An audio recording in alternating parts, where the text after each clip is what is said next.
Hi, this is David Sable at Spirituality and Work, and in this video we're going to talk about the weekly assignments. They're a little different than the weekly assignments you may be used to from other courses, even different than some of the courses that I've done with some of you in the past.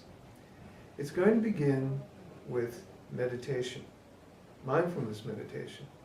Why do we want to introduce mindfulness meditation? The reason is so that we can begin the assignment with a clear mind, a settled mind. And that's what enables us to see things more clearly in our lives. Training the mind this way will be of benefit to you, not only to do the assignment here, but in many applications in your life. This is not particularly a religious approach.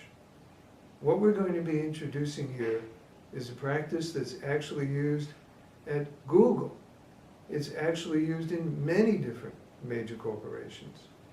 And there's scientific evidence that shows the benefits of being able to practice mindfulness to begin your work task and in the midst of communication with other people as well. There are two phases to this weekly assignment. The first phase is individual contemplation and journal writing. And the meditation will come before you even begin to do the contemplation of the question that appears at the end of each PowerPoint. Once you have settled your mind for about 5 minutes, then you will bring up the question that appears at the end of each PowerPoint. And I'll describe it in more detail. You will go through a contemplation process that will enable you to write a journal entry. That's what you'll be posting as your assignment each week. The second phase of this is reflective inquiry. Having posted the assignment, you'll find after a day or two that there will be about 4 or 5 other responses that will appear on your group discussion. Every student will be working with about 4 or 5 other students, and you will get to see their responses as well as your own. You will then begin what we call reflective inquiry, and I'll describe that in more detail as well. It carries the mindfulness practice forward into your communication, even online. And you'll see specific examples of the kinds of questions you would ask in reflective inquiry in the downloadable PDF document that is also posted on Blackboard for you. So let's go back now and introduce mindfulness meditation in a way that you can practice this at home. The first thing is that we work with a good posture. So as you see, I'm now sitting up, and I'm taking a good posture so that my spine is straight and my front feels open and relaxed. It's important and valuable to sit this way. And the reason for that is our breathing is generally kind of cut off when we're kind of sitting hunched over like this or sitting like this. In this case, if we want to be able to really clear our mind and develop some, we could say, some attention that is more powerful than just casual attention, sitting up and taking a good posture makes a difference. You'll notice that my chin is slightly tucked in, my hands are on my thighs, and my feet are sitting on the floor, just not curled up or crossed. When you're in a chair, it's not necessary to cross your legs. Sitting in this way, I bring my attention to my breathing. And my breathing is natural. I'm not trying to manipulate it. Whatever it is that occurs in your experience is part of the meditation practice. So, immediately, I start thinking about lunch. Now I start thinking about my friends and what we're going to do after school today. Well, those are just thoughts, and we're not trying to get rid of them. We're trying to just stay right here in the present moment. So I bring my attention back to my breathing.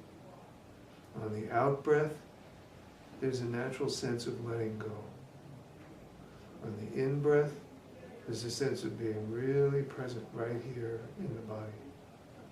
And the thoughts are not bad, and we're not trying to get rid of them. We're noticing how our mind works.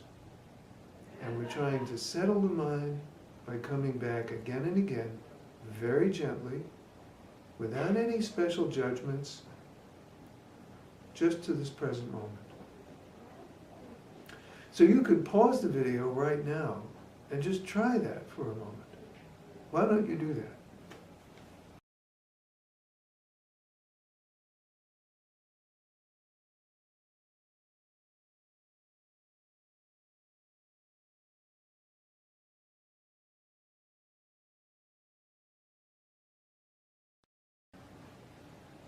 Now, having done that for a few moments, the next part of this is to transfer our attention from the breathing to the contemplation question. So now you would have your PowerPoint file open and you'd look at the end question of each PowerPoint file. And at the end question, you would transfer that attention to the words of the question, and let that be the anchor to the present moment. So you might be asking yourself, for example, what is the meaning of spirituality for me? And here you hold your attention to that, coming back again and again to the question, rather than the breathing. This trains the mind to stay focused, and that's one of the first skills that helps us develop good communication skills. Having spent a minute or two just saying the question and the words over to ourselves, you can then begin the second part, and that is to open the awareness and pay attention to what we call the felt sense. So now it's not just the words of the question, it's how you are responding to the question, and I mean even inside your body. So the felt sense is not exactly just a sensation, but it's not concepts and words either. It's how your body knows what it knows. It's how you hold questions and how you hold your whole life situation. This kind of knowing is a little different than we're used to in the academic world. But it's actually always going on and influencing our reasoning, what we think of things, all the judgments we make. Here, we're including it, and we're becoming mindful of the felt sense. So here's the question. I've said it over to myself. What is the meaning of spirituality? And now I'm paying attention to how that makes me feel underneath, even though I might not have words for it yet. And it's at that point that I begin to take another moment, and you can do this for less time, just maybe 1 to 2 minutes, just paying attention to the felt sense. Having done that, you can begin to find the words that are fresh, that actually capture your experience of what this question means to you. And you can begin writing. You can do this by computer, you can do it in pencil and paper, whatever suits you in your situation. And we're not looking here for a long essay, no more than a page, a couple of paragraphs. It's not a word count. I'm looking for the quality of your communication, not so much the quantity of your communication. So before I go on to talk about the interactive part of the assignment, I just want to say a little bit more about how the individual component is scored. As you can see, you start with the readings, then you look at the PowerPoint, then you go to the discussion topic, and then you formulate your journal response as I've described. Now in your journal response, what you want to be able to do is integrate some of the material, not necessarily all of it, but something from the PowerPoint and from the readings that allow you to formulate your own view, your own response to the question, and demonstrate that you have also absorbed the material that came before in the module.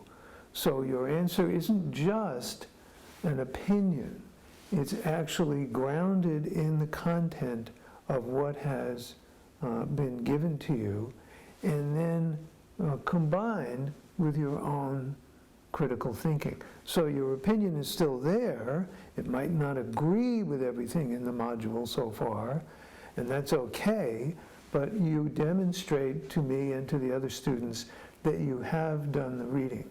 So in the first assignment, we're asking you about what does spirituality mean to you. So you might contrast that with the consensus definition that's there in the PowerPoint toward the end of the module. So, having said that, let's go on to the interactive part, the reflective interaction part of your week. So, read other people's initial responses and provide comments and questions. So those comments can be appreciative or they can be critical. Critical doesn't necessarily mean negative. It could be constructive criticism about what someone else has said. But to really be sure that you're going to earn credit, what you want to be able to do is use reflective inquiry. And what I mean by that are open-ended questions where you check to see if you actually understand what the other students are saying.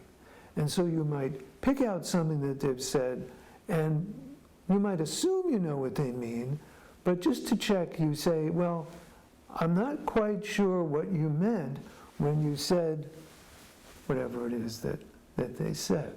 You could even quote back a segment of what was in their assignment. And then what you want to be able to do is not put words in their mouth. You're not testing out your understanding. You're exploring what it is that they meant. So your questions are trying to help them look more deeply at their own response. This is also described in the text document that goes with this video, and you can see some examples of the types of questions that you might ask. And then, if you have responded to them, say on Sunday or Monday, there is some time before the module closes for some back and forth. And you and other people can interact freely and have a discussion together about the weekly assignment topic and turn that into a constructive dialogue, which may then help you, particularly with the term paper. More about that in another video. So for now, if you have any questions, please don't hesitate to get in touch with me at david.sable@smu.ca or with the teaching assistant, Ashish Mahajan, and that's ashish.mahajan@live.com, and our email addresses are there in the syllabus. And we'll try to answer your questions as soon as possible. So thanks for watching this video. Please don't hesitate to communicate with us, and I look forward to being in touch with you through Brightspace. Thanks for now.